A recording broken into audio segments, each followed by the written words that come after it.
What's up, you spooky mother fluffers? So tonight on the podcast, we're going to be talking about basic equipment for paranormal investigation, starting with a 5 Rand torch, boom, from China Center.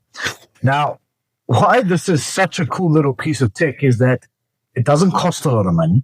It's easily accessible, and it can give you some very relevant communication, which is a bonus, especially if you are wanting to get visual cues to your question and answer session during a paranormal investigation.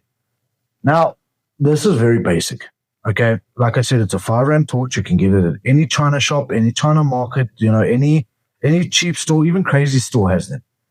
And what it comprises of is a battery pack, a button to switch it on, and then the LED inside. That's it. There's nothing special about it. There's no Bluetooth, which a lot of people are going on the live and being like, it's Bluetooth. There's a remote. I mean, remotes. Oh, amazing. So let's do a bit of a breakdown on why this is important. Firstly, you need to realize something. Yes, getting basic paranormal equipment is great, fantastic, amazing. Do your research first. Do your research. You need to know exactly what you are dealing with. First and foremost, before you get a little torchy torch or a cat ball or an EMF detector, you need to know what different classifications of spirits and entities and the paranormal you are dealing with. Obviously, you go from your poltergeist to intelligent spirits to your shadow figures to your demonic entities and obviously your residual. Residual is not going to turn a torch on. That is 100% sure because it's just a playback over and over again. But you would know that if you did your research. So what makes this so cool is that not only is it very easy for a spirit to give you an answer and turn the head of the torch, but it's also giving them a little bit of energy. Now, there's a little battery pack on the inside of here that has 3 AAA batteries, okay? That means not only are you giving the spirit something very easy to communicate with you with, but you are giving them just a slight tad bit of energy to actually turn on the torch.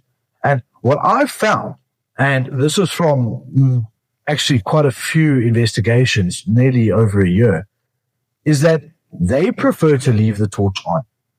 And why I say that is that it's giving them energy. There have been instances where the torch turns off due to a question and answer session where I'll say, if you're this or this or this or this, turn off the torch. And they'll usually turn off the torch. Okay? So let's do a bit of a breakdown firstly. On the top of this torch is a head, much like most of you don't get. All it is on the inside is an LED with a little bit of a spring, and that's it. It's just a basic torch, okay?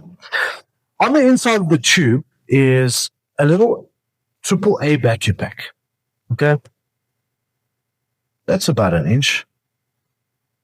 But you would know, wouldn't you? And then you've got your plastic tube, which has got literally nothing inside except for a spring and a button. That's it, plastic tube. So, daddy. Basic, very simple, very easy to get, very easy to use. Okay? Once we put it all together and you've actually closed the head of the torch and put the button on, the torch will turn on. Okay? Now you'll leave it in that on position with the button at the back and you will turn the head until the torch goes off. All right? This will allow the spirits to just turn their head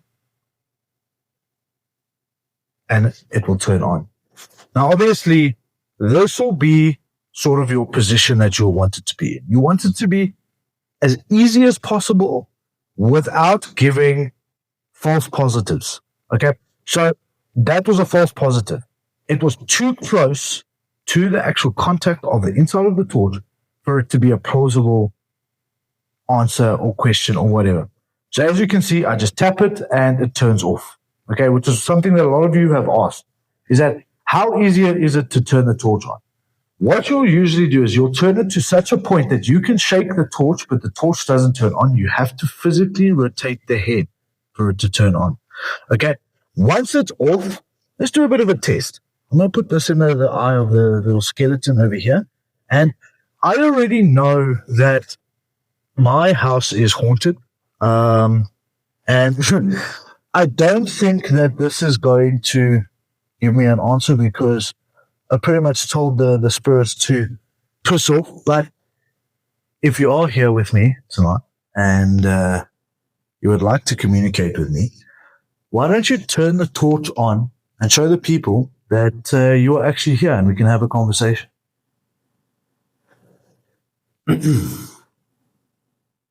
Welcome.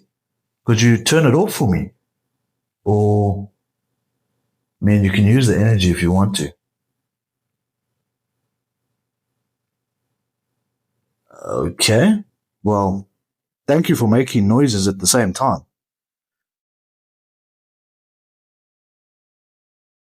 Anyway, as you can see, I just got the response on the torch, which was very highly unexpected. So thank you.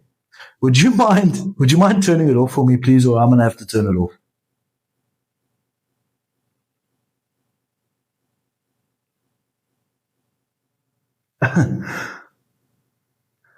Anyway, I think we've got someone in the room with us right now.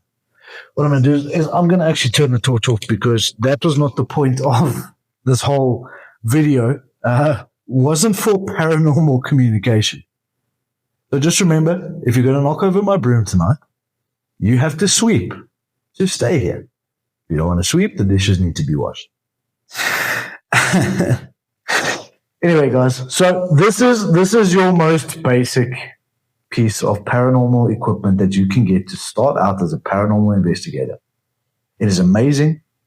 It gives amazing results, tangible response, and it's so easy to acquire. You can get 100 of these if you want it.